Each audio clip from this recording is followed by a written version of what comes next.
E aí, seja muito bem-vindo ao nosso segundo episódio do ValeCast. Nós estamos muito felizes com esse projeto que nós começamos aqui na Vale. E hoje nós temos um convidado muito especial, vai ser uma conversa, um bate-papo muito legal. E a gente já quer ir direto nesse assunto, porque a gente tem muita coisa para saber, para conhecer e para aprender aqui hoje. Está com a gente nada mais, nada menos do que o Pastor Alvim. Seja muito bem-vindo. Alegria poder estar aqui nesse podcast com você, Jonatas, Virgínia.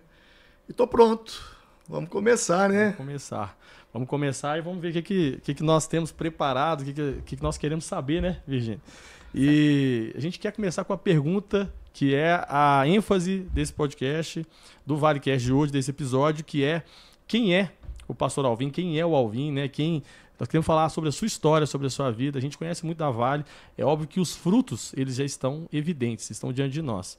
Mas eu acho que todo fruto, ele vem de uma história, ele vem de um plantio, ele vem de um processo. E é esse processo que a gente quer conhecer aqui hoje. Então, quando você pergunta quem é para uma pessoa, geralmente ela responde sobre o que ela faz, né? E a gente não é aquilo que a gente faz. Quem você é uma pergunta sobre identidade. Identidade, ela nunca muda. O que você faz hoje, amanhã você pode não estar fazendo. Então, eu não vou falar do pastor. Eu vou falar de quem eu sou. Bom, eu nasci em Formiga. Cresci num lar um pouco conturbado, né? Meu pai e minha mãe se casaram. Eu sou o único filho do segundo casamento. Meu pai teve 5 filhos no primeiro casamento e minha mãe teve 2 filhas de um relacionamento. E meu pai era um fazendeiro, um homem muito bem de vida, tinha muitos bens, muitas propriedades. Porém, quando eu nasci, meu pai já não tinha tudo isso mais. Meu pai, ele enveredou pelo caminho do álcool, pelo caminho de traições, e acabou com tudo. Eu nasci justamente num lar que estava um caldeirão, muito conflito. Ambos vieram do catolicismo, né, que é a nossa primeira religião, no caso, da minha família.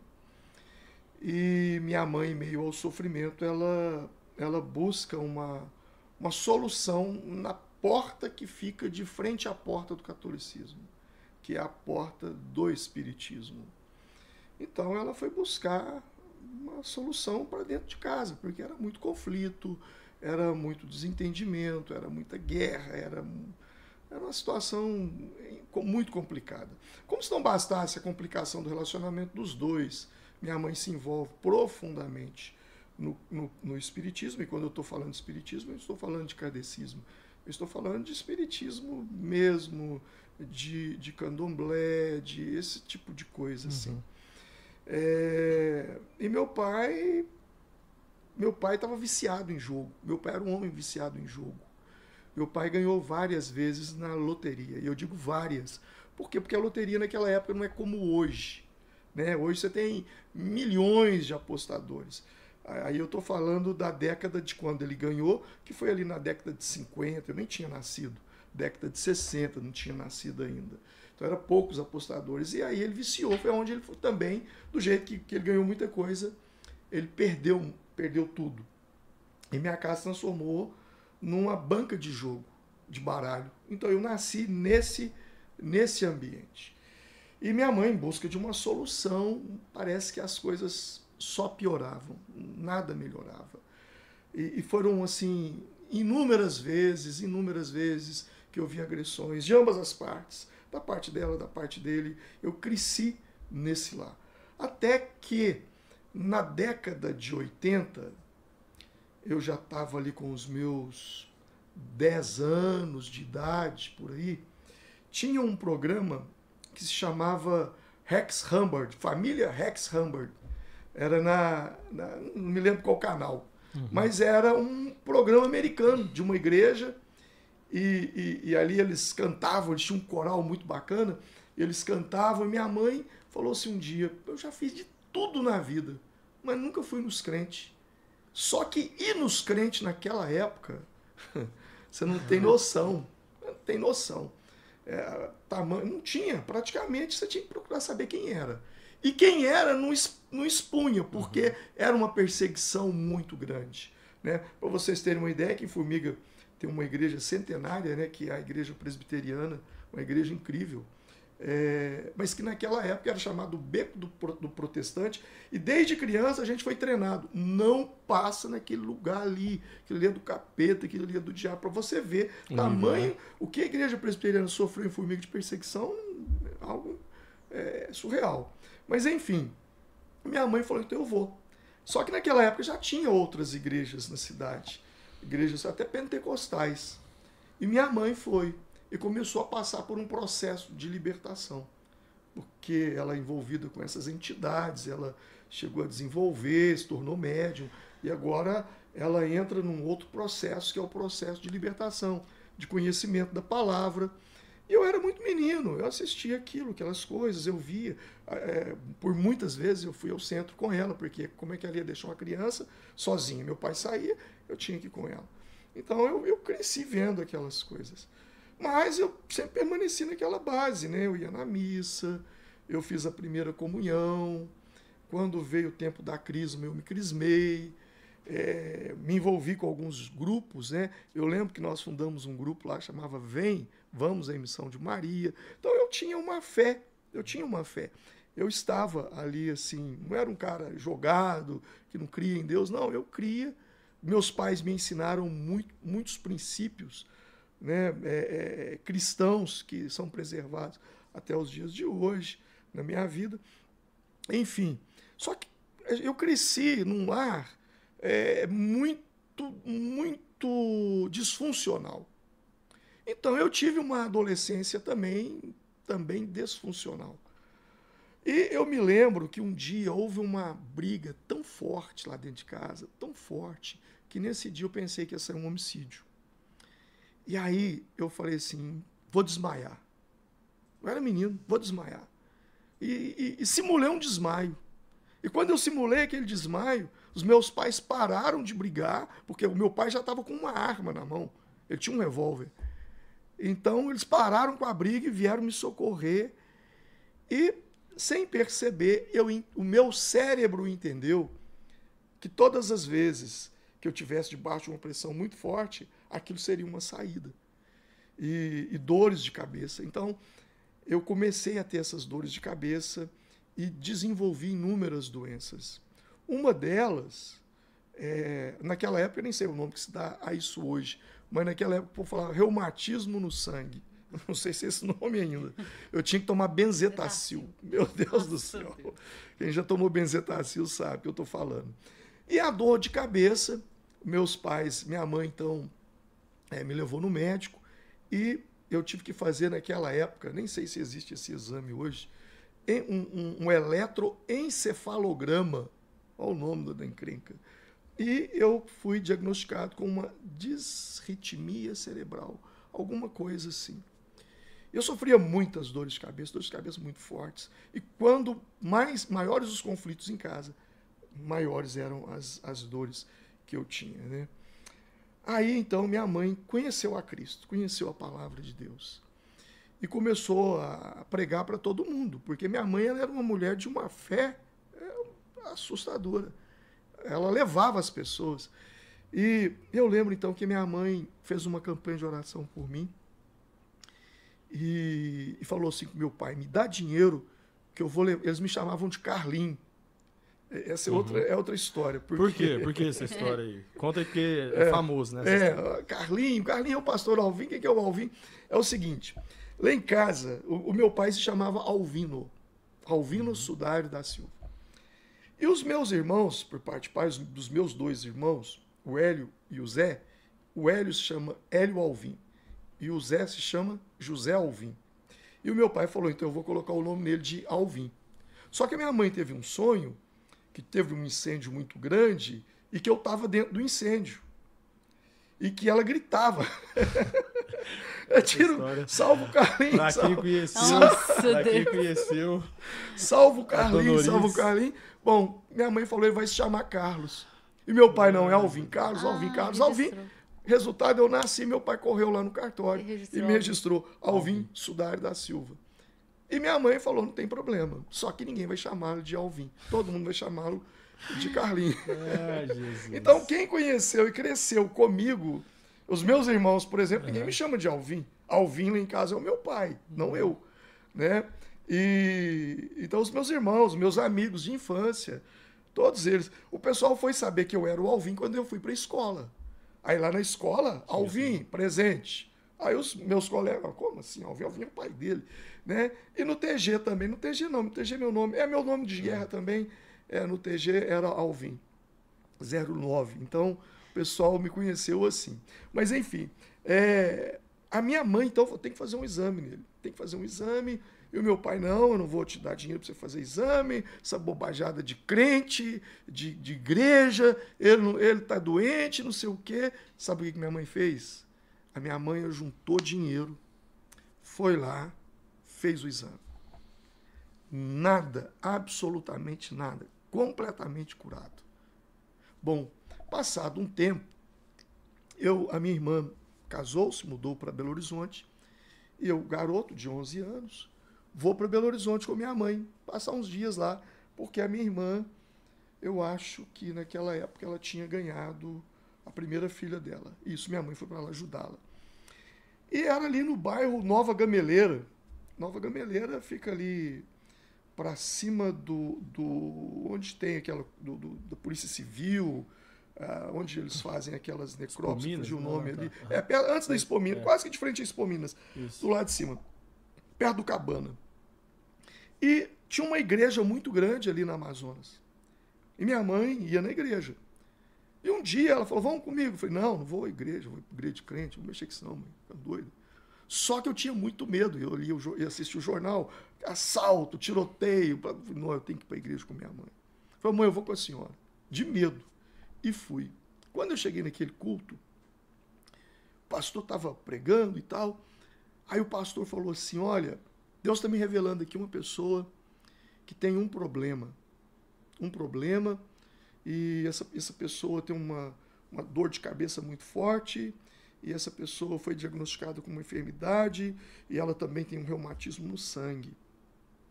Teve reumatismo no sangue. Vem cá. Eu falei, ó, que palhaçada, tudo combinado. Aí é um e é outro. Aí quando chegou nesse ponto, ninguém foi. Aí ele virou e falou assim, você vai demorar? Eu vou falar de novo. Você quer que eu fale a cor da sua roupa? Você tá com uma blusa vermelha e você tá com uma bermuda da cor tal. Eu olhei e minha mãe do meu lado. Minha mãe falou, você vai ou não? Ou você quer que eu te levo? Eu falei, não, pode deixar que eu vou. Eu fui. Quando eu cheguei lá, ele falou assim comigo, menino, você é duro, hein? Mas Jesus gosta de gente assim. Isso é porque ele tem uma obra na sua vida. E ele orou por mim. A minha mãe voltou e falou pro meu pai, foi curado. Já vem você com essas bobagens de novo. Vou arrumar dinheiro. Não vou arrumar dinheiro, esse exame é muito caro e tal, tarará. Minha mãe foi para panha de café. Ela foi panhar café para juntar o dinheiro para fazer o exame. Curado. Completamente curado. Então, eu tive experiências com Deus assim, muito, muito novo. Mas, assim, quem conhece o meio cristão evangélico, a cura é um ponto, a libertação é um ponto, mas as escrituras é outra realidade. Então, eu nunca conheci as escrituras. Ninguém nunca pregou a palavra de Deus para mim. Então, eu nunca fui numa igreja que alguém pregasse a Bíblia. Eu ia porque minha mãe me levava por causa da cura, por causa dos sinais, não por causa da palavra. Minha mãe, muito simples, que já tinha vindo de uma experiência de sobrenatural no meio espírita, então era a bandeira dela. Mesmo no meio cristão evangélico, a bandeira dela era o sobrenatural. Tanto é que quando ela me convidava para ir para a igreja, ela falava assim, vamos lá comigo, você cair endemoniado, você precisa de ir lá. Eu tinha sabedoria. Eu ia, já é um problema. E para cair endemoniado, você foi louca. Vou não, só pode esperar sentada aqui em pé, a senhora vai cansar. E os anos se passaram. Quando eu cheguei na casa dos meus, com 16 anos de idade, eu conheci a Romilda. Ela tinha 15, aí a gente começou a namorar. Começamos a namorar, eu 16 anos, ela com 15 anos.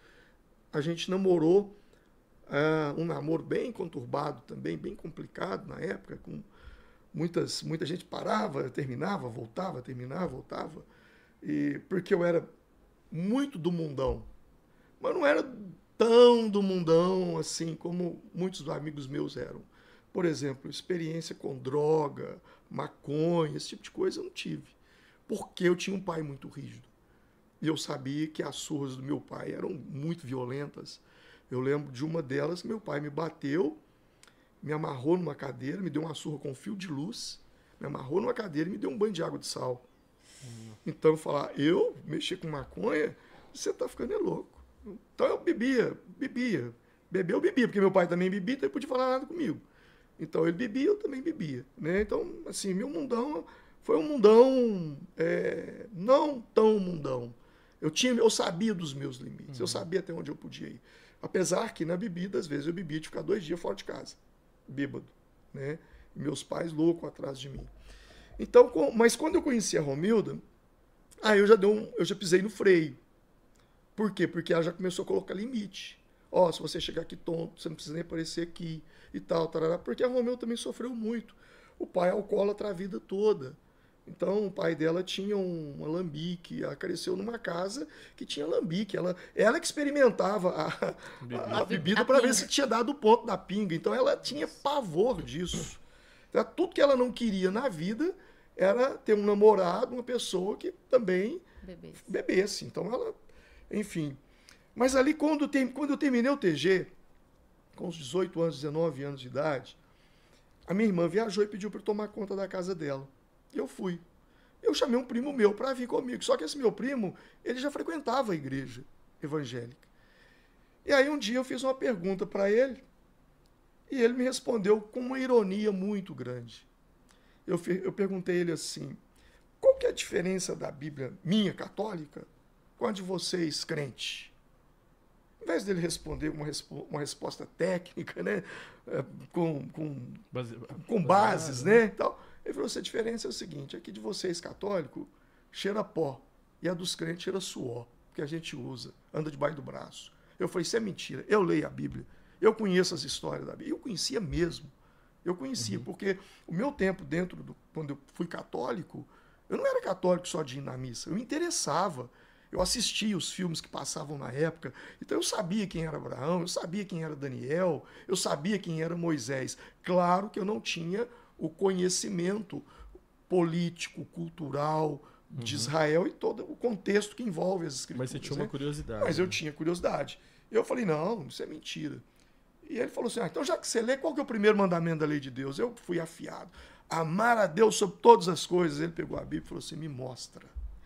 Eu falei, eu não sei onde é que está, mas eu posso te mostrar. Por que não é? Ele falou assim, não é. Eu falei, como que não é? Eu aprendi desde criança, amarás a Deus com todas as tuas forças. Ele falou, o primeiro mandamento da lei de Deus foi Moisés quem deu. E está escrito assim, não terás, Êxodo capítulo 20, não terás outros deuses diante de mim. Não farás para ti imagem de escultura, nem do que está acima nos céus, nem embaixo na terra, nem nas águas debaixo da terra. Não te encurvarás a elas, nem as servirás, porque eu sou o Senhor teu Deus. Sou Deus zeloso, que visita a maldade dos pais sobre os filhos, e aborreço até a 3ª e 4ª geração, mas faço misericórdia a milhares daqueles que me amam. Eu falei, onde é que está escrito? Ele também não sabia. Eu falei, então eu vou te mostrar que eu estou certo. E meu primo foi embora para São Paulo. E eu então comecei a ler a Bíblia. E ler a Bíblia, eu vou mostrar que ele está errado. E aí eu mergulhei de cabeça. E aí a Bíblia na Bíblia Católica, Edições Paulinas, tinha um livro chamado Livro de Sabedoria. Eu falei, esse livro aqui vai me ajudar, que ele é o da sabedoria, então vai me dar sabedoria para eu discutir com ele. E aí eu fui vendo que a Bíblia, mesmo ela, Edições Paulinas, ela fala muito contra a imagem de escultura. Muito, muito. E eu fui vendo que o quanto errado eu estava. A minha fé não estava muito correta, de acordo com as escrituras. E aí eu comecei a questionar meus professores de religião na escola. Comecei a questionar as pessoas e comecei a ler a Bíblia. E mergulhei tanto na Bíblia, uma paixão pela Bíblia. Isso foi em 1988. Até esse momento, a única experiência que teve foi a da igreja lá. Mas eu não conseguia fazer uma diferença. Eu não conseguia fazer uma diferença entre a igreja... Ah, tá. Você não teve uma... Não, eu não tinha. Foi um episódio. Porque a gente foi criado assim, ó. Eu sou católico e os outros é de outra religião. Era assim que a gente convivia. A gente não entendia essa questão. Ninguém nem chamava os outros de evangélico naquela época. Era os crentes. Era os crentes. Era os crentes. O povo de outra lei. De outra lei. Você é de outra lei? Era assim. Entendeu? Então, assim, eu não tive esse conhecimento. Não tive nada. Mesmo porque eu fui lá 2 vezes. Nunca mais eu voltei. Foi uma experiência da mãe, né? É uma experiência da minha mãe, justamente. Agora não, agora eu começo a ler. Eu vou lendo. Eu comecei a amar a leitura da Bíblia. Nisso, chega um livro na minha mão, do Dr. Vincent Peale, O Poder do Pensamento Positivo. Aí comecei a ler aquele livro. E eu sempre fui um cara muito fascinado pelo conhecimento. Eu sempre fui lia muito. Sempre li e leio e gosto de ler até hoje. Então eu lia muitas coisas, né? E aí eu estava, naquela época, era O Poder do Pensamento Positivo. Aí eu lembro que tinha um cara na televisão que passava, não sei se era no Fantástico, o cara chamava Uri Geller. Ele entortava a colher. Não sei se vocês chegaram a ver isso. O cara olhava para a colher assim e a colher entortava, cara. Era um negócio mais maluco. E aí, o que era aquilo? O poder do pensamento positivo. Eu falei, nossa, esse livro aqui vai me dar esses poderes aí. Só que o que eu não sabia é que o livro era todo baseado nas escrituras. Olha. E o cara no livro, ele fala assim, se você tiver alguma crise, alguma coisa, ou tiver para baixo, crie um hábito. Escreva os versículos bíblicos. Ele colocou uma lista num papelzinho, põe no bolso e sai. E aí eu fiz aquilo. Aí eu saía na rua, enfiava a mão no bolso. O que é isso aqui? O livro é uma armadilha mesmo. Posso todas as coisas naquele que me fortalece. Olha, lá atrás. Aí tô no outro lugar e tal. Era tão real. Eu fumava, né? Eu fumava também. Eu comecei a fumar com 12 anos de idade. Nossa. 12. Com 12 anos eu fumei. Até esse tempo, até os 18, 19 anos. E aí, eu vou pegar um cigarro aqui no meu bolso. Você pegar o cigarro, tá lá, né? Versículo. Se Deus é por nós, quem será contra nós? E aquilo, cara, que incrível. Eu não sabia desses lugares, dessas coisas na Bíblia. Aí eu me apaixonei mais pela Bíblia ainda. E minha mãe, vamos para a igreja comigo. Mãe, não toca nesse assunto comigo. Só falar que eu vou para a igreja de crente, eu não quero saber de igreja. Não vou e não ia. Eu não ia.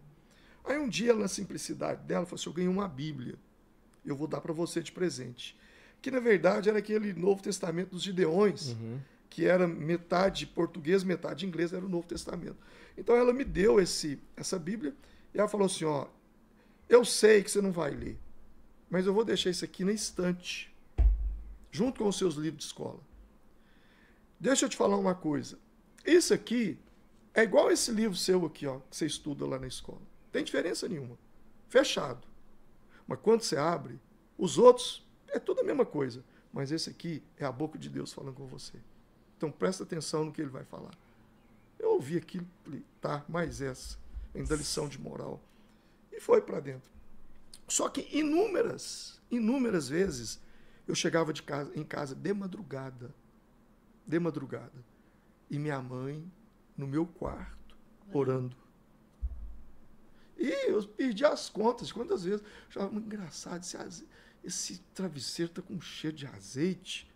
O que será isso?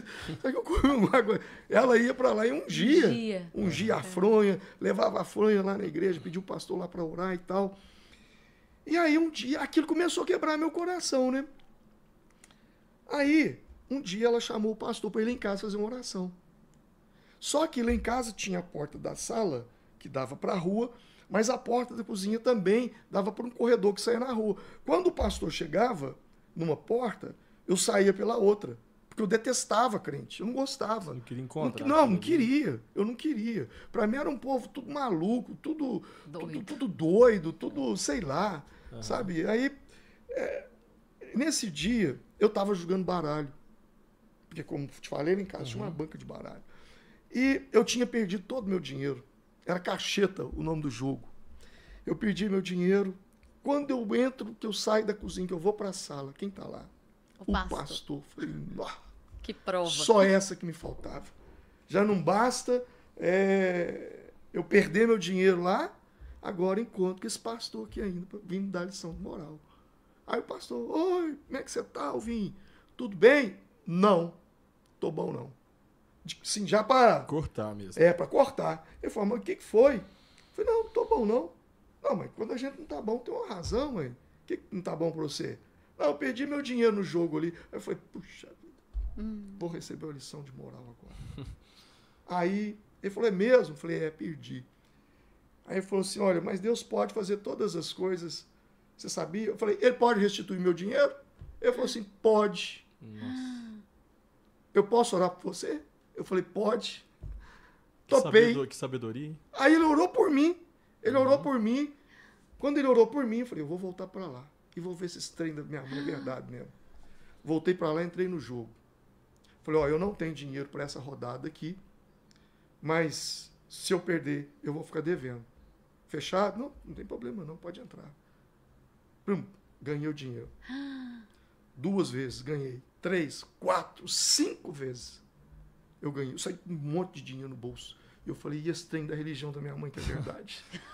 Deus usou o jogo para abrir o meu coração para o Que evangelho. coisa linda. Aí eu falei, cara, esse trem é verdade. O pastor já tinha ido embora. Eu falei, mãe, que dia que esse pastor volta aqui de novo? Eu era projetista. Eu trabalhava no escritório de engenharia. Nessa época eu tinha lá... Ah, tá, eu dei um pulo aí para os meus 18, mas esse fato aqui... aconteceu justamente nessa época mesmo também, com os meus 18 anos. E que dia que ele volta aqui? Ah, ele vem aqui pregar e tal, eu vou lá na igreja dele. Vão lá comigo? Não, na igreja eu não vou, não. Mas, o dia que ele vier aqui, só pergunta para ele se ele vai lá no escritório onde eu trabalho para ele fazer uma oração lá. Oh. Já mexeu na sua fé, já. né? Mexeu na sua fé. Aí ele combinou e veio. Aí falou, mas o que está acontecendo? Não, tem um monte de dinheiro aí atrasado que a gente não recebe e tal. E aí fui lá com ele, ele foi lá, orou no lugar e tal, foi embora. Chamou para ir na igreja, um dia eu vou. Não fui mal educado, um dia eu vou. E não fui. Cara, naquela semana, todo mundo começou a vir acertar com a gente. Aquilo, eu falei, cara, o Deus da minha mãe é vivo. É vivo. E toda vez agora que aconteceu alguma coisa, ô mãe, reza para mim. Ô mãe, reza para mim. Aí um dia, eu me lembro que eu estava muito mal, muito mal. Eu entrei para dentro do meu quarto. E do nada me deu uma vontade de acabar com a minha vida, de me matar. Coisa de adolescente que olha para o contexto da família, uma série de revolta, sabe? Coisa do inimigo também. Aí eu fui fumando um cigarro atrás do outro. Eu lembro que tinha um cigarro, uma marca de um cigarro, Deus me livre. Quem já fumou, fuma e ouvir esse podcast vai lembrar do tal do Belmonte. Era uma encrenca aquilo. Eu acabei com o maço daquilo. Chorando sozinho. Quando eu olhei para a estante... A Bíblia da mãe. A Bíblia da minha mãe estava lá. Eu falei, eu vou pegar esse trem aqui e vou ler. Quando eu pego essa Bíblia, ela cai da minha mão, aberta. Escapuliu. Que eu olho que eu vou pegar um provérbio, que era tudo o que eu precisava ouvir. E foi a coisa mais louca, porque não era um provérbio de fácil interpretação. Até crente para interpretar tem dificuldade. Tem um conhecimento. Porque o provérbio, acho que era o provérbio 29, o capítulo 26, que dizia assim, muitos buscam a face de um príncipe, mas o juízo de cada um vem do Senhor teu Deus. Naquele momento eu entendi, você quer ser como um príncipe, você quer ter tudo, mas o seu juízo está nas mãos de Deus. Aí eu desabei a chorar, aí eu me apaixonei pela Bíblia. E nisso, aquele primo que pregou para mim, mudou para São Paulo, estava aqui mais e tal. E eu comecei a ler a Bíblia, comecei a pregar para a Romilda. Falei, olha, aconteceu isso e isso comigo. Ela, tá bom. Você é crente agora? Não sou crente, não. Mas eu acho que você também deveria ler esse livro, porque estamos fazendo muito bem. E cada vez eu lia e fui conhecendo mais as Escrituras, sozinho. Lendo. Aí eu li na Bíblia, aos pobres curai os enfermos e aos pobres pregai o Evangelho. Eu falei, então tem que pregar o E evangelho. você não teve nenhuma experiência até então? Nada, Você nada, só nem leu igreja ali? eu ia. Eu não tinha, eu fui em igreja quando eu era menino, que minha mãe me levou para esse negócio da cura lá. Não voltei mais. Aí eu lembrei das curas, eu falei, não é que curar os enfermos, e ele me curou, eu preciso curar e pregar para os pobres. Aí procurei uma família muito pobre e fui lá. Tinha um cara lá, o cara era paralítico. Aí cheguei lá e comecei a pregar para o povo. Mas o que eu tinha para pregar para o povo? Idolatria. Eu não tinha outra É mensagem. o que você sabia. Era o que eu sabia. Aí eu comecei a pregar e eles viraram assim, mas me conta uma coisa para nós, moço.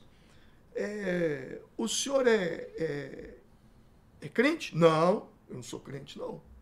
Não. Você não frequenta nenhuma igreja de crente? Não frequento igreja de crente, não. Ah, não, então você é católico. Não, também não sou católico, mas não. Então o que você é? Eu falei, eu sou da Bíblia. Eu leio a Bíblia. É isso que eu sei. Ah, então tá bom. Eu vou orar para esse cara aqui agora, e eu creio que Deus vai curar ele. E fui lá e botei a mão no cara. Já foi na ousadia, já. E comecei a orar pro cara, orar. E aí eu abri o olho, o cara tava do mesmo jeito. Orava, o cara tava do mesmo jeito. Eu saí de lá tão frustrado. E eu aquilo, será que tudo isso que eu tô lendo é verdade, é mentira? E voltei para casa e falei, mas falta uma coisa. Eles jejuavam, que eu li na Bíblia, aí ia chegar a quaresma. Falei, eles jejuavam e eu não jejuo. Eu vou jejuar a quaresma. E aí vai acontecer. E comecei a jejuar na quaresma. Só que o meu jejum da quaresma antigamente, da gente que era católico, principalmente a gente tem a família tudo na roça, é assim, lá na roça fazer aquele monte de gamela de pão de queijo, de broa, de biscoito, nós ia jejuar. Sim. Aí o jejum era de carne, não podia comer carne na sexta-feira, era uns trem assim. Né? Quem tomava umas cachaças não tomava e tal. Desse jeito. Aí não, eu falei, não, eu vou jejuar mesmo, não vou comer e não vou beber. Eu ia jejuando tanto que eu dava conta. Aí era um dia, 2 dias, eu não aguentava mais, aí comia. Alguma coisa. Aí um dia eu entrei pro meu quarto e fui orar. Acho que isso foi dia 28 de março ou 18 de março de 1988. Aí eu entrei e falei assim, Deus, assim como o Senhor fez com os teus discípulos, faz comigo também. O que eu fui falar? Que oração. Meu rosto começou a queimar. Pediu, né? Foi queimando meu corpo, queimando. E me deu uma crise de choro. Eu comecei a chorar. E eu tinha colocado um colchão no chão. Eu não gostava de dormir na cama, eu gostava de dormir no chão. Então essa questão minha de acampar. Minha mãe fala que eu mamei numa Índia, por isso que eu era desse jeito. Era bem legendário. Né? Aí eu tava nesse colchão, de repente eu caí. Eu caí no colchão, eu estava ajoelhado, eu caí de cara no colchão. E eu me vi deitado no colchão. E eu me vi subindo, passei o telhado da minha casa e me via deitado, eu só olhando para baixo. De repente eu fui vendo, sabe essas imagens do Google que a gente puxa assim, que vai subindo? Eu comecei a ver aquilo. Só que quando eu olhei para frente, eu vi um corredor na minha frente, e esse corredor tinha uma curva. E parece que era um corredor feito de nuvens. E do lado esquerdo e do lado direito tinha homens tocando trombetas. E eles tocavam a trombeta e foi aparecendo um clarão na curva do corredor e veio na minha direção. E veio um homem assentado num trono, à altura de um poste, o rosto era o sol, ele tinha um diadema na cabeça, parecia ser de ouro, e esse homem falava numa língua estranha comigo. Eu respondia ele na língua estranha, ele falava, eu respondia, ele falava, eu respondia. De repente eu me vi deitado de novo, chorando e falando em línguas estranhas. Foi batizado. Hoje você vê essa experiência como um arrebatamento de espírito? Foi um arrebatamento de espírito com um batismo no Espírito Santo. Explica o que é o arrebatamento de espírito, só pra gente... Eu acho que com certeza muita gente vai querer saber, não vai entender. O que né? Então, a Bíblia fala, existe um arrebatamento de corpo, isso aconteceu com Elias, aconteceu com Filipe, né, quando ele estava indo visitar o eunuco. Que é transladado. Ele foi transladado, ele saiu daqui e apareceu numa outra região. Né? Elias foi tomado para si também, foi arrebatado fisicamente. O arrebatamento de espírito, ele acontece, por exemplo, como aconteceu com Pedro em Atos 10, que ele estava em Jope, antiga Jope, hoje Tel Aviv, e ele tem uma visão, ali fala que ele teve um êxtase, um arrebatamento, uma tradução fala um êxtase, um arrebatamento de espírito, onde ele viu animais descendo do céu e uma voz que dizia, mata e come. Ele fala, como eu vou comer algo que é impuro? E vem aquela voz do céu e diz, como chama impuro aquilo que eu purifiquei? E, na verdade, Cornélio tinha mandado homens até lá, ele tem esse arrebatamento. Aconteceu com João na ilha de Patmos, que ele fala que ele foi arrebatado, e aí ele viu aquelas coisas. Então você está ali, mas o seu espírito ele sai. Aquele fato que Jesus viu Filipe, não tem nada a ver, não. Quando ele vê, ele contempla debaixo... Ele vê, ele fala, né? Eu vi. Ele né? o viu, como que ele o viu? Ele não estava nem ali. Eu acredito que ali foi uma manifestação de visão, uma revelação. É uma revelação mesmo. Uma visão que ele teve. Tá. Né? Então, quando isso acontece comigo, eu volto falando em línguas estranhas, chorando muito, eu não dormi aquela noite, uma alegria Fora do normal. Falando em línguas, mas eu não podia contar para ninguém. Principalmente para minha mãe. Porque se eu contasse para minha mãe, ela ia falar, tá vendo? Você precisa de uma igreja. Então eu não podia contar para ela. E falei, com quem que eu vou conversar? Nisso eu tinha um colega, que era um vizinho, né? Eu nasci na 7 de setembro, cresci ali, Quartéis, Lajinha. Eu sou da Lajinha. Sou reduto. Eu gosto de falar que eu sou da Lajinha. Aí os da Lajinha falam, não, você era da zona sul da Lajinha. Que era mais aqui embaixo. Era a portaria da Lajinha. Mas minha vida toda foi ali, né? E aí eu tinha um amigo que morava lá, que era o Laércio. Aí eu falei, Laércio, viu o Laércio passando? Laércio, faz favor. Eu sei que você é crente desde menino. E que você lê a Bíblia desde menino. Aconteceu isso e isso comigo. O que é isso? Ele falou, cara, você foi batizado no Espírito Santo. Eu falei, não vem com esse negócio aí de batismo no Espírito Santo, que eu não acredito nesse trem mais, não. Eu tô lendo a Bíblia agora, esse negócio de vem Divino com Espírito doideira, Santo, não. E tava, não. Porque você assimilou, né? Porque eu fui na minha Divino Espírito Santo. com a pombinha, aquelas coisas, né, místicas e que tem alguma simbologia. Eu falei, não, agora eu leio a Bíblia e tal. Eu falei, não, mas o batismo com o Espírito Santo tá na Bíblia também. Eu falei, tá. Eu falei, olha, tá aqui, vem cá. E abriu em Atos, me mostrou. Eu falei, foi um negócio desse que aconteceu comigo mesmo. O que eu tenho que fazer? Ele falou, você tem que ir para a igreja comigo. Eu falei, não vou. Vocês são idólatras. Eu falei, não somos idólatras, vocês são, porque eu li na Bíblia. Aí, não, mas no meio dos crentes não tem isso aí, não. Você é igualzinho nós somos igual a você. Eu falei, é? Então tem mais gente igual eu? Porque eu não sabia. Entendeu? A minha mãe, ela não lia, ela não escrevia, ela não tinha conhecimento para pregar para mim.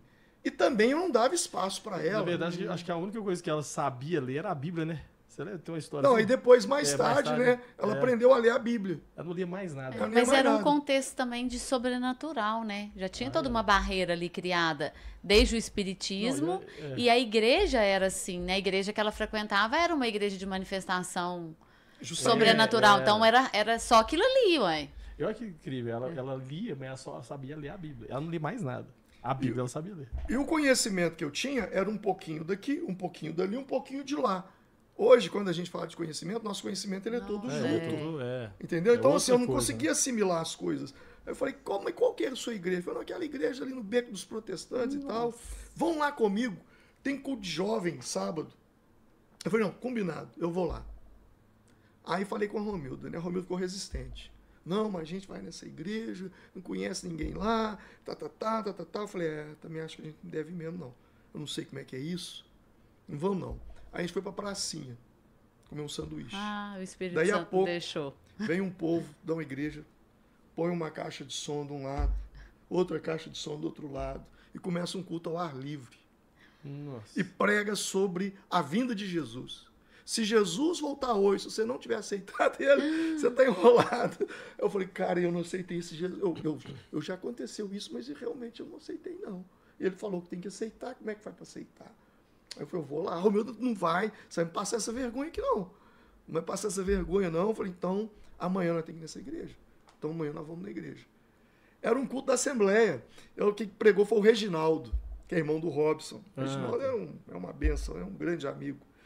E aí, eu fui para a igreja com a Romilda, né? Aí, no domingo, eu fui para a igreja. Não esqueça até da roupa que eu tava. uma blusa branca que tinha um capuz, né? E era o pastor Cizenando, na Presbiteriana, o pastor Cizenando. Ali começa a história. Ali começa. Com o pastor Zé. Ali começa tudo. Ele faz o apelo, parece que tinha uma tonelada no meu braço, eu não conseguia levantar meu braço. E ele falou, olha, tem uma pessoa aqui. Não, veio um monte de gente. Não, ainda não é você, não é você, não é você. Não, obrigado, você aceitou Jesus, bênção. E aí eu falei, não tem jeito. De repente, a hora que eu vi, eu já estava em pé, com as duas mãos. Aí ele falou assim, você, jovem, vem cá. Deus tem algo lindo para fazer na sua vida. E o pastor Manuel era batista, estava visitando o culto naquele domingo. Aí o pastor falou assim, quem conhece esse rapaz aqui? O pastor Manuel falou assim, eu conheço ele. Eu não conheço ele, como é que me conhece? Porque eu trabalhava no escritório de engenharia e o Manel trabalhava num escritório que tinha ao lado, não que ele trabalhava lá, mas ele estava vendendo alguns imóveis, tinha uma imobiliária, chamava Minuce, do lado ali. E ele estava trabalhando ali, algumas vezes ele me viu. Aí ele falou assim, então cuida desse moço. Eu estou te entregando nas tuas mãos, cuida dele. Olha. Aí o Manel começou, aí nossa amizade começou ali. No outro domingo o Manel já me chamou para almoçar na casa dele. Aí eu fui almoçar lá. E comecei a ler as escrituras, frequentar a igreja regularmente. E o Laércio me ajudou muito na minha fé. E tinha ali algumas pessoas, né, alguns irmãos, a igreja era muito pequena. Mari Silva foi muito importante. Jair Albergaria me discipulou. Imagina o Jair discipular alguém. O Jair me discipulava no meio de semana. Oi, Jair, como é que é esse negócio? O Jair era da pá virada, né? Estupim-culto. Ó, isso aqui é assim, Sim, assim, sim, assim. sim. Você quer desse jeito também? Se você não quer também, é problema, não sei o quê. É desse jeito. Eu comecei a crer na palavra mais ainda e caminhar com o Cizenando. E o pastor Cizenando era muito milagre. Era coisas assim, sobrenaturais. Então, eu sempre queria estar perto dele. E nisso, eu já comecei a liderar os jovens da minha igreja. Por quê? Como o pastor Cizenando estava pregando batismo com o Espírito Santo na Presbiteriana do Brasil, e a maioria do pessoal lá não era batizado com o Espírito Santo, e, com um detalhe, a igreja, quando o pastor Cizenando foi para lá, tinha umas 8 pessoas. Então, ele já juntava umas 40, 50. Então, como eu era o batizado no Espírito Santo naquela época, da igreja, então todo mundo vinha em mim. Ó, o pastor Cizenando está aí, não, mas tem um rapaz que é batizado no Espírito Santo, ele ora por você. Aí eles iam me pedir oração. E eu me lembro que assim eu fui crescendo. Mas só que um dia deu uma confusão lá, que nós estávamos orando, e um cara deu uma profecia. Eis, meu povo! E lá na igreja tinha uma quadra, a gente jogava futebol. Do lado. Eu não quero que profanem a minha casa com esse futebol. Eu falei, não, mas esse jogo tá tão bom. Como é que Deus está falando isso? A gente não jogar mais a bola? E não sei o quê, e não sei o quê. Aí o Espírito Santo falou assim comigo, essa não é a minha voz. E aquilo foi muito forte dentro de mim. Essa não é a minha voz. E aquilo me incomodou tanto. E o povo chorando, fala, Senhor. E aí ele dando aquelas palavras, eis, meus povo, tarará. Aí eu fui lá no cara, ajoelhei do lado dele, botei a boca no ouvido dele e disse, Satanás, em nome de Jesus, eu te repreendo agora. O cara caiu todo infestado no chão. Aí eu expulsei o demônio. Aí contaram o pastor Cizenando. Aí o pastor Cizenando, acaba com esse culto de oração. E me chamou lá, falou, o que aconteceu? Eu falei, aconteceu isso, isso e isso. O cara estava profetizando, o demônio manifestou, expulsei o demônio. Não podia deixar o demônio ali. Então, tudo bem. Vamos fazer o seguinte, então. A partir de hoje, você só ora quando eu estiver aqui, não tem problema. Então, você vai ficar atrás das pessoas, se alguém cair, você segura. Você vai ser o fiscal da obra. Ele é muito brincalhão, né? Eu falei, então tá bom. E você vai carregar minha mala. Ele tinha uma maletinha. Eu falei, então tá bom, pastor, vou te ajudar. E aí eu passei a andar com o pastor Cizenando. Por que eu fui andar com o Cizenando? Eu vi coisas assim, espantosas. Espantosas. O tempo passou. Cizenando, um pastor batista, pastoreando uma presbiteriana, isso é da BO, não ia dar certo. Porque a presbiteriana aceitou ele aqui porque não tinha pastor na época. Pastor William, que era o pastor da igreja, ele foi pastorear uma igreja presbiteriana em Belo Horizonte. Numa vinda do Cizenando aqui a convite do pastor William, o Cizenando dá uma revelação para o Jair converte. O Jair banca o Cizenando, fala, então, senta com o presbitério e fala, olha, vocês têm como mandar alguém para cá? Não, eu tenho um pastor que eu pago toda a despesa, tudo, por minha conta. A igreja vai ter despesa nenhuma. Vocês aceitam? Aceitam. Aí Ele estava aqui veio... não tinha escolha, né? Não, aí ele veio, ele assumiu a igreja. Só que quando a igreja cresceu, né, aí o presbitério já não aceitou ele mais, porque essa galera toda que converteu queria batizar, mas não queria o batismo por aspersão. Aí foi aquela confusão toda de batismo, que eu não quero entrar no mérito, porque eu respeito todos os batismos, desde que seja em nome do Pai, do Filho e do Espírito Santo, da forma bíblica, então não tenho problema com isso. Mas naquela época a gente tinha. Né? O fato é que na época a gente tinha. Enfim, o Cisenando teve que sair. O Cisenando saiu e um dia ele vem aqui, mas só que ele nunca deixou de vir a Formiga. Ele sempre vinha para cá, porque, por exemplo, nós temos um caso aqui da Soninha. A Soninha... É bom você contar, né? Assim, por que ele era tão assim, né? A Soninha, por exemplo, tinha um restaurante aqui em Formiga que chamava Capri, que é hoje na esquina ali perto do Campo do Formiga, me fugiu o nome do restaurante hoje. Era o Pilão, né, antigamente. Era isso? A pizzaria Pilão, né? Isso. Hoje é um restaurante, inclusive. Esqueci o nome. Mas tem um restaurante ali. No mesmo lugar, na esquina. Depois o Bonina vai chamar a atenção nossa aí. Mas enfim, aí... Esqueci o nome agora. O Cisenando já ia almoçando lá. Aí tinha duas mulheres cozinhando e elas estavam rindo. E o Cisenando falou pro Jair, que as mulheres estão rindo da gente. Como, gente? Tá, não, tá. Chama ela aqui pra mim. Aí veio a cozinheira. Deixa eu te fazer uma pergunta. Ele era muito educado. A senhora tá rindo de mim ou a senhora tá rindo pra mim? Aí ela, não, senhor, nem tô rindo do senhor, nem pro senhor.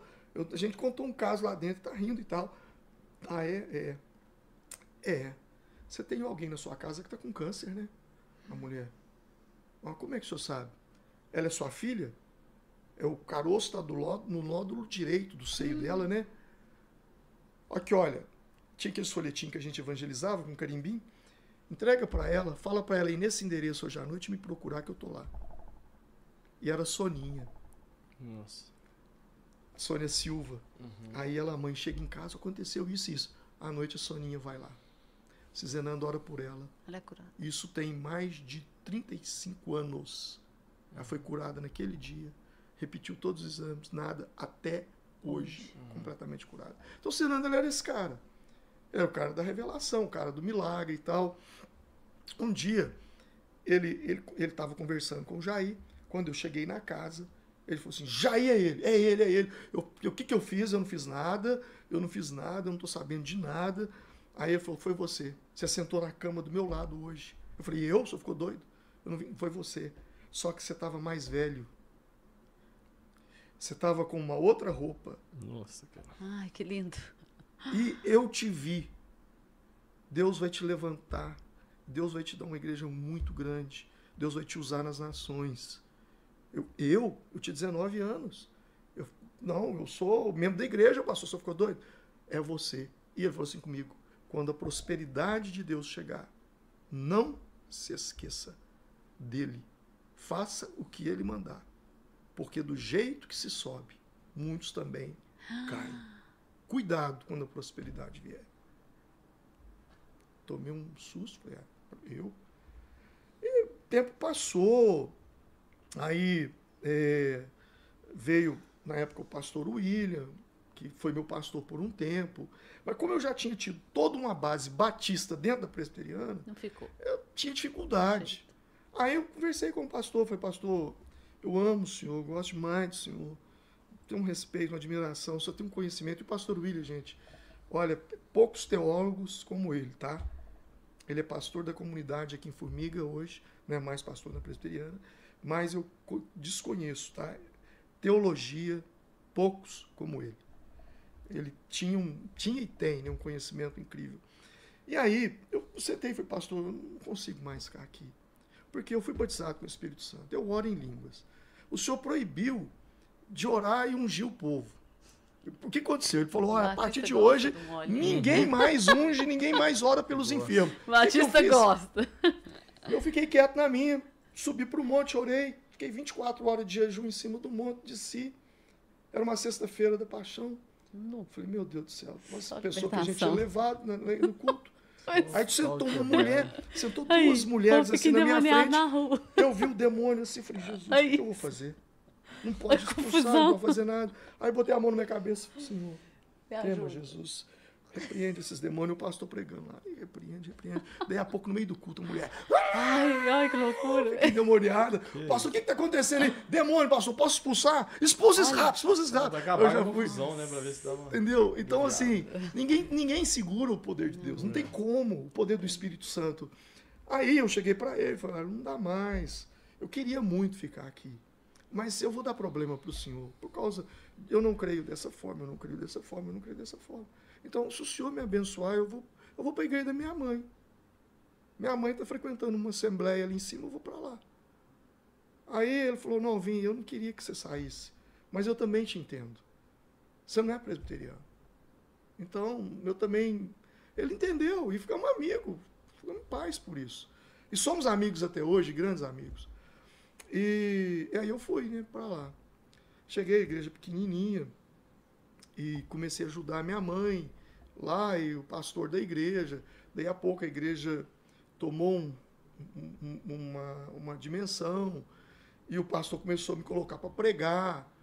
E aí eu pregando, eu comecei a ter problemas, né, de ciúme e tal, até que um dia eu estava enfermo, muito enfermo. Eu tinha acabado de casar. Romilda estava grávida, tinha uns 2 meses. E ela disse assim para mim, sabe por que você está doente? Eu falei assim, por quê? Porque Deus tem uma obra na sua vida. E você está dizendo não para Ele. Eu falei, mas como é que eu vou dizer sim? Se nós acabamos de casar tem poucos meses, você agora está grávida. Deus está falando. Agora, se você quiser continuar na rebeldia, problema seu. Eu estou te falando que Ele falou comigo. Eu parei e pensei, falei, cara, mas isso é verdade. Porque se alguém vai pagar um preço aqui, é ela. Ela está grávida, ela é a mulher, e eu não vou pagar um preço tão grande. Se partiu dela, então Deus está falando mesmo. Aí eu fui na empresa onde eu trabalhava, nessa época. Cheguei para a pessoa que era o gerente desse departamento meu. Falei, olha, eu estou saindo e tal. Falei, não sai não, eu preciso mais de você. Naquela época eu estava começando a informatizar a empresa. Eu já tinha conhecimento de informática. Eu lembro que eu tinha um CP500 da Prologic, era um troço desse tamanho, uns disquetes assim. Aí ele falou, não sai não, eu vou conversar para aumentar seu salário. Eu falei, não é sobre salário. Não, vou reduzir sua carga horária. Você não precisa vir no sábado. Não é sobre horário. Não, o que é? Não, eu não posso te falar, que se eu te falar você não vai entender. Ele falou, mas sobre o que é? Eu falei, não, você não vai entender. Ele falou, mas o quê? Eu falei, Deus falou comigo. Ah, não, então você pode sair mesmo. Deus falou com você? Falou. Então você pode sair mesmo, que você ficou louco. Você ficou doido. Deus não fala assim com as pessoas. Eu falei, não, tudo bem, eu te respeito se você crê assim. Eu saí, acertei. Como eu tinha conhecimento na área de engenharia civil, eu era projetista, eu peguei com o meu acerto, eu comprei uma prancheta, comprei as canetas, a aranha, na época a gente fazia com aranha, não tinha o AutoCAD, não tinha nada disso, era tudo feito na prancha, né? Aí eu comprei, falei, pô, é o que eu vou sobreviver com isso aqui, né? E a outra parte do dinheiro eu entreguei na mão dela e sobrou algumas coisinhas. Eu fui no mercado, comprei um tomate, umas coisinhas, uma lona amarela, botei na mochila, voltei para casa e falei com ela assim, falei assim, mãe, eu tô indo pro monte, só que eu tô indo de forma diferente das outras vezes. Ela falou assim, como assim? Eu falei assim, eu tô indo, não sei quando volto, não sei como volto, e para te falar a verdade, eu nem sei se eu volto. Eu só volto o dia que o Senhor falar comigo. E eu fiquei lá em cima 4 dias e 4 noites. Até que na madrugada o Senhor me visitou e falou comigo, desce, porque o que eu tinha que fazer com você já está feito. Aí eu desci, fui para casa com muito sono, 4 dias sem tomar banho. Fui para casa, tomei um banho, dormi. O pastor chegou lá em casa. Aí Romilda não queria me acordar, porque ela sabia. Não, mas eu preciso falar com ele com urgência. Aí me acordou. Aí eu fui lá, o que foi, pastor? Ó, você não vai concordar, sei que você vai dizer não, mas eu estou vindo de São Paulo, nós tivemos uma visão muito clara da parte de Deus e eu preciso de você de tempo integral. E arruma suas coisas, que eu preciso de você lá em Arcos me ajudando. Aí, tudo bem. Desci do monte, meu Deus, Arcos. Aí eu fui para Arcos, eu e ela grávida de você. Você estava com, acho que você estava com uns 8 meses, 7 meses, né? E aí nós saímos daqui, pegávamos um ônibus, ia para lá, eu pregava numa igrejinha de 3 pessoas, acabava o culto, a gente fechava a porta, atrás do púlpito tinha uma cortina assim, aí atrás da cortina tinha um colchão. A gente tirava o colchão, dormia no colchão, no outro dia o farol do vizinho batia na porta de vidro da igreja, nossa igreja era na rua 25 de dezembro, quase em frente hoje, onde em Arcos é a Câmara Municipal. E por ali nós ficamos alguns meses, todo dia, 2, 3 vezes na semana. Culto de terça, que era o culto de doutrina, quinta-feira, libertação, e domingo a gente ia para lá. E dormia no prédio da igreja, no chão, num colchão. A gente fazia isso. Aí nós voltávamos, e houve uma necessidade em Belo Horizonte. A pastora Dailton, que é um grande amigo meu, que era pastor em Divinópolis, falou, cara, eu preciso de você em Belo Horizonte, rumo suas malas. Aí eu falei, tô indo. Arrumei minhas coisas, foi embora. Belo Horizonte foi em 1991, finalzinho de 91. Ali essa foi a ruptura do chamado, né? Foi aonde você falou agora, você desassociou a sua vida. Essa foi. Foi a hora que você entrou de tempo integral. Mas foi quando eu fui de tempo integral para lá. E só que a igreja não tinha condição de arcar comigo, porque no dia da minha posse tinha uma igreja cheia. Eu lembro, né, tinha um hino na harpa cristã assim, sois bem-vindos, campeões de Jeová, a congregação. Cantaram esse hino, vieram com a Bíblia aberta, no outro dia a todo mundo chave, a chave da igreja. E eu, amém. Não, todo metido, sou pastor na capital. Sou pastor na capital. E tal. Primeiro culto, terça-feira, chega um irmão chamado João Lourenço, sentou no primeiro banco da igreja. O irmão João Lourenço, o povo da capital chega mais tarde no culto, né? Ah, pastor, chega, trânsito complicado, né? Eu falei, que hora que eles chegam aqui? Você fala, eles quem? Não, o pessoal do culto de domingo. Não, irmão, aquele povo de Lagoa Santa. Eu sou o único crente que ficou aqui, teve uma divisão, o pastor levou todo mundo embora, só ficou eu aqui. Então é só eu e você, sua esposa, e aí você já estava com 1 mês de idade, e o seu filho. Meu Deus do céu. Bem-vindo. Tá bom, bem-vindo, esse foi meu cartão de visita. Bem-vindo à realidade. E aí eu fiquei. Assim, o que você... Porque a gente sabe, Deus fez depois, mas na hora... Porque existe a gente não pode romantizar a coisa, né? Tipo assim, como é que foi assim? Não, quando ele falou isso comigo,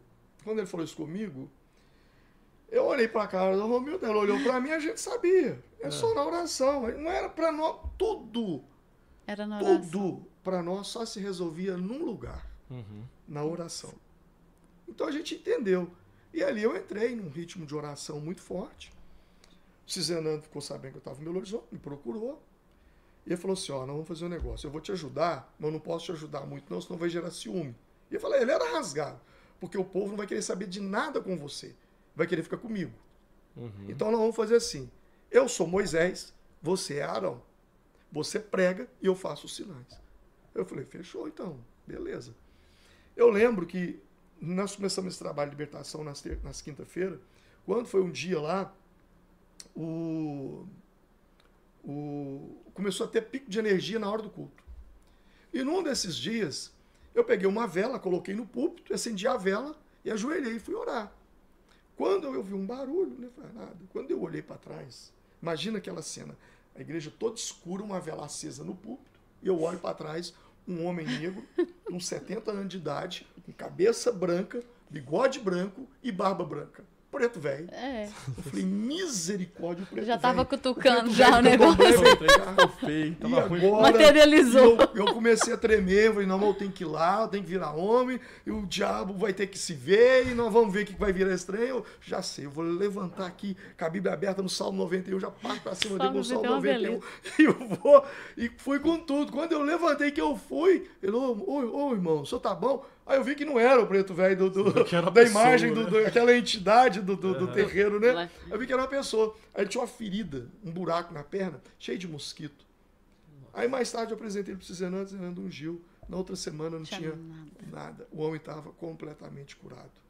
E aí começou milagres e milagres, a igreja foi crescendo, né? A igreja cresceu e foi crescendo. E tinha um irmão muito tradicional que eu orei por ele, ele era de uma outra denominação, e ele recebeu o batismo do Espírito Santo e começou a orar em línguas. E aí um dia esse irmão chega para mim e fala assim, pastor, Deus me deu uma visão com você. Ah, não, antes disso, eu e Romildo passando uma dificuldade muito grande, porque eu ganhava um salário mínimo. Moro em Belo Horizonte com um salário mínimo, dificuldade imensa. Então eu já não tinha mais a engenharia de formiga lá, ninguém me conhecia, porque aqui eu fazia projetos rurais, essas coisas desse tipo, eu ajudava e tal. Lá não tinha, então eu tinha que fazer eu fazia com aquelas folhas de papel, fugiu o nome do papel que a gente usava. Almaço? Né? Não, para desenhar, não era papel manteiga, era o do rascunho, fugiu papel vegetal. Eu fazia então aqueles marca-página e vendia para as livrarias da cidade. Tinha livraria evangélica, livraria não sei o que. Então eu me virava, minha fonte de renda era essa também, né? E aí um dia tinha uma família passando uma dificuldade muito grande na igreja. E eu sabia que eles não tinham nada para comer. E o Edilson, nessa época, foi morar comigo. O pastor Edilson. Ele foi morar comigo. Ele mudou para Belo Horizonte, acertou na empresa aqui. Deus me mandou ir para lá, para morar com você. E foi tão de Deus isso, por quê? Mas foi melhor, a história. Eu não tinha recurso. O que aconteceu? Ele já chegou com um acerto da empresa. Ele ajudou. Ele chegou. Deus, entendi. Eu falei assim, o que esse crente está fazendo na casa de outro crente na prova? Deu uma aliviada. E aí, nessa aliviada que deu, aí eu fiquei sabendo que esse irmão não tinha o que comer. Como que eu vou dar um arroz para ele sem constrangê-lo? Falei, irmão, vem cá. Ele foi e... O que foi, pastor? Você já experimentou desse arroz aqui? Não, essa marca eu não conheço. Leve esse arroz para você. Se você gostar, você passa a comprar dele. Ah, não, muito obrigado e tal, foi de Deus. A esposa dele começou a chorar e não me falar. Eu já sabia que alguém tinha me falado.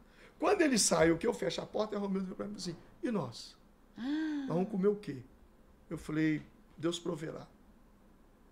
Amanhã é outro dia, vamos dormir. E fomos dormir.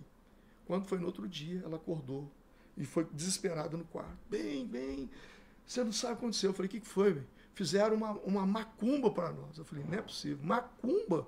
Eu falei, o troço já está feito do meu lado. Nossa, o negócio já está fazendo macumba. Quando eu cheguei na porta de casa, uma cesta de todo o tamanho. Imensa essa cesta. Com iogurte, com não sei o quê. Com tudo vocês imaginar. Eu falei, bem do céu, vamos orar para fazer mais despacho, macumba contra nós. Puxa, mas esse pode do diabo, minha filha. Enfim, seu leitinho estava garantido. O diabo vai dar cesta para os outros, o diabo tira a cesta dos outros, o diabo vai tomar, vai dar cesta para ninguém não pegando. E aquilo ali foi mais um mês, tranquilo, né? Então, assim, foi muito sobrenatural. Milagre, né? E esse irmão, que eu oro por ele, esse irmão, ele é batizado no Espírito Santo. E, na verdade, tudo começou assim. Ele tinha 4 filhos, tudo pequenininho. Um adoeceu, ele estava indo para o hospital, um hospital que ele em Venda Nova, que me fugiu o nome dele. Dá pra gente continuar? Dá, eu tenho mais 5 minutinos aqui. Aí... Depois a gente vai ter que fazer outra parte, né? Vamos fazer, porque ainda tem vamos ter outra parte. Segunda parte. Aí, esse irmão, ele ouviu um movimento dentro da igreja. Eu já estava na igreja há mais de 24 horas em oração. E aí ele bate na porta, eu abro, ele, oi, tudo bem, tudo bem. Isso é pastor? Eu falei, sou. Aqui, meu filho está aqui doente, a gente está indo para o hospital, você não podia fazer uma oração por ele, a gente não sabe o que é. E o menino chorava muito. Aí eu chamei a Romildo, ela veio, nós oramos pela criança, a criança parou de chorar, eu fiquei conversando com ele, daí a pouco a mãe vira para o pai, falou, acabou a febre. Acabou a febre. E aí ele falou, pastor, eu ia passar a noite no hospital, eu posso passar aqui com você? Eu já estava indo embora. Eu falei, tá, vamos, então vamos, já que você quer. Aí virei à noite em oração. Ele foi batizado com o Espírito Santo. Passado um tempo, esse moço chegou para mim e falou assim, olha, Deus me deu uma palavra sobre você. Alguns meses. Eu falei, o que foi? O Senhor me falou que Ele vai te levar para uma cidade do interior e vai te dar uma grande igreja na curva de um rio. Eu falei, Ele falou, E te falou o nome da cidade? Ele falou, não. Aí eu já falei com o Romildo, se for formiga, só dentro de um caixão. Nunca mais eu volto para formiga. E aí ele falou assim, mas ele me mostrou quando isso vai acontecer. Eu falei, é quando? Ele me mostrou o presidente Collor, com uma placa nas costas e um número. E o número, uma voz falava, é o número que ele vai ficar no poder, ele vai ser tirado da força do poder. Quando ele for tirado da força do poder, um novo tempo começa sobre essa nação. e eu vou levar o meu filho embora. Eu falei, cara, falar que o caçador de... O Collor era como o Bolsonaro no auge. Entendeu? Ninguém... Era inimaginável. Collor, que era pegada militar, saltava de paraquedas, vestia de militar, caçador de Marajá. Daí a pouco veio uma confusão de um tal de PC Farias. Pá, impeachment do Collor. Quando deram o impeachment no Collor, eu falei para Romildo, arruma as malas, nós estamos indo embora. Para onde? Eu falei, não sei, mas estamos indo embora. Nisso a Romildo estava grávida da Raquel. Chegou os dias dela ganhar a Raquel. Aí eu falei com ela assim, falei, olha, a gente não tem ninguém aqui em Belo Horizonte. É melhor você ir lá para Formiga. Porque aí você fica na casa de sua mãe cuida de você, e aí eu vou estar tranquilo aqui. E assim ela fez. Ela veio para Formiga, e eu vinha de tempos em tempos para auxiliar.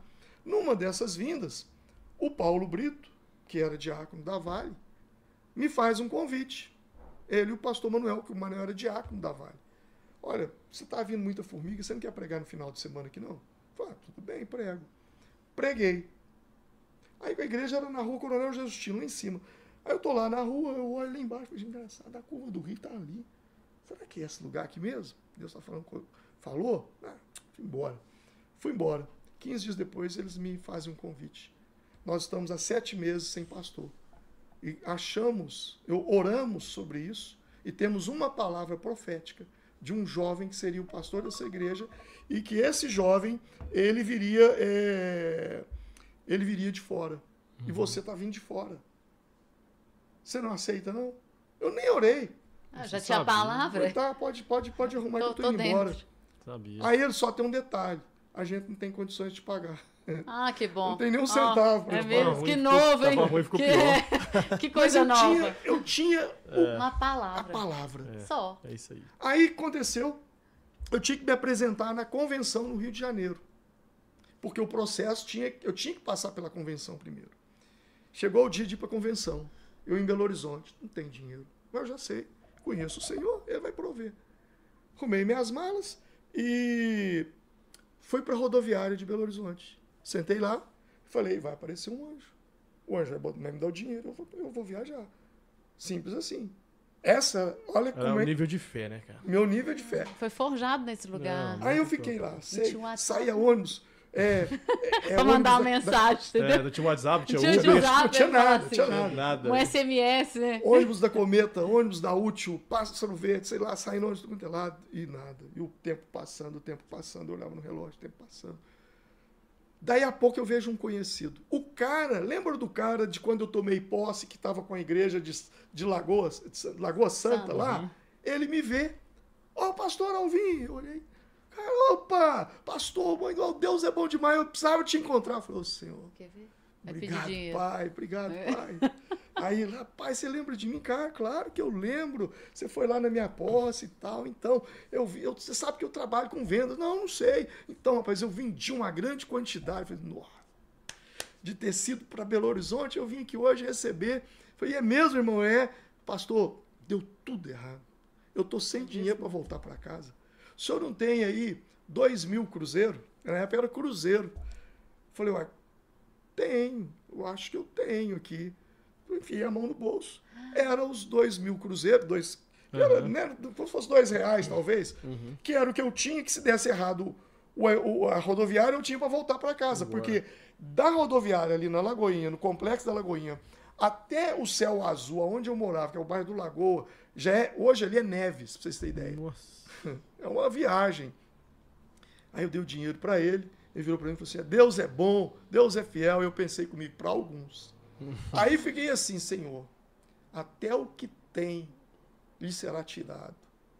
Eu estou em pecado, porque até o que eu tinha me foi tirado.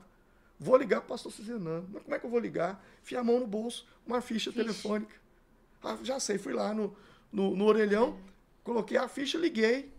Ô pastor, tudo bem? Oi, irmão, 2000 não sabem que é orelhão, não. Não. Aí, tô precisando demais de falar com você, rapaz. Ele, quer ver? Onde é que você tá? Eu falei, eu tô aqui na rodoviária. Não, vim aqui em casa.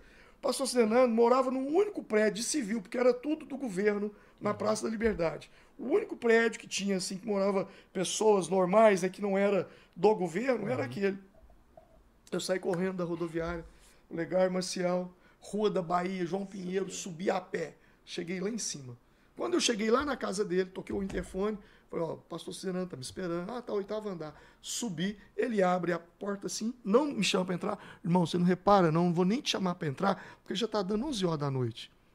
Mas é o seguinte, sua esposa já ganhou neném? Eu falei, já. É menino ou é menina? Eu falei assim, é uma menina. Ele falou, então, a Dorinha não sabia o que dar de presente. Falei, Dorinha, vamos dar para ele um dinheiro? É melhor. Toma aqui, ó, 500 mil cruzeiros. Não sei se é 500 mil cruzeiros ou 500 mil cruzados, eu não me lembro. Mas naquela época. Acho que era cruzeiro, depois que foi cruzado, quando mudou o Sarney. Aí eu peguei. Né? Quando ele me deu aquele dinheiro, eu comecei a chorar. Falei, pastor do céu. Falei, não, irmão, amanhã a gente conversa. Já tá tarde, fechou a porta na minha cara. Eu desci correndo, cheguei na rodoviária, peguei um ônibus.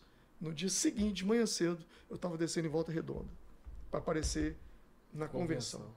Cheguei na convenção, pastor Ari virou para mim e falou assim, te fizeram um convite, né? Você tem quantos anos? Eu falei, eu tenho 22, vou fazer 23. Ele falou assim, pois é, você está casado, estou sabendo que você já tem um filho, sua esposa ganhou outra menina agora recente, e a convenção não pode fazer nada por você, não tem condição de te ajudar com nada. Dá para você? Eu virei para ele e falei assim, pastor, eu só preciso de 2 coisas. Ele falou assim, o quê? De uma Bíblia e de uma oportunidade. Mais nada. Se for de Deus, vai acontecer. É o que a gente vive hoje, né? Aconteceu. Primeiro, tem que ser um monte de episódio, né? Não tem como ser de Deus. Né? Ou eu tenho que ir lá. Na verdade, então, esse é a nossa primeira parte, né? A gente vai ter que ter uma segunda parte. Nós terceira, quarta, né? É 1/3 da história, 1/3 da caminhada do que Deus Imaginei que esse podcast ia ser isso, não. Nós estamos a 1/3 do que a gente ia conversar, mas foi bom demais. Acho que a gente já sabe muito, né, de onde tudo Deus fez. E a gente vai ter que marcar pelo menos mais. Vamos marcar o próximo, né? Que já é depois da. Vai ser. Depois da curva do Rio, né? Nós vamos chegar lá. Mas uma coisa a gente sabe: que o pastor Alvim, que todo mundo conhece, só existe por causa desse Alvim. Não, total, né? Não tem então, como. Hoje né? todo mundo, depois que eu vi esse podcast, já vai ter esse conhecimento. Já sabe que esse pastor Alvim só é pastor Alvim desse jeito por causa dessa história do Alvim. Que em algum momento era para ser Carlos, né? Era para ser o pastor Carlos. Mas Deus é bom demais. Gente, foi um prazer, né? Esse está acabando o nosso... Vai ser a primeira parte desse episódio e com certeza já fica ligado aí no nosso canal aqui na Vale e esses podcasts vão ter muito mais ainda, vamos ter que gravar muito mais e prepara para a segunda e terceira parte com certeza. Deus te abençoe. Muito obrigada. Deus abençoe vocês.